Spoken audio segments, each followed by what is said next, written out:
Welcome everybody, and today we're going to be learning how to format a USB drive. So we put the instrument on the Aerophone on and we hold down the menu button. So keep holding the menu button down until the screen clears up. So you're right there now, so you can let it go and prepare your drive. Make sure your drive is empty or you are okay losing any file content in it. You need to connect it to a USB-C adapter or get a USB-C drive, connect it in.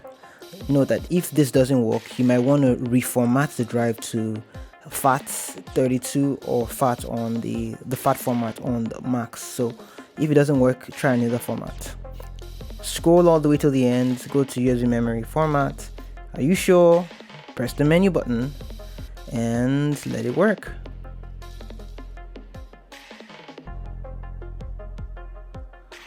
Once it's done, press the menu again, and now you can disconnect the drive and put off the Aerophone.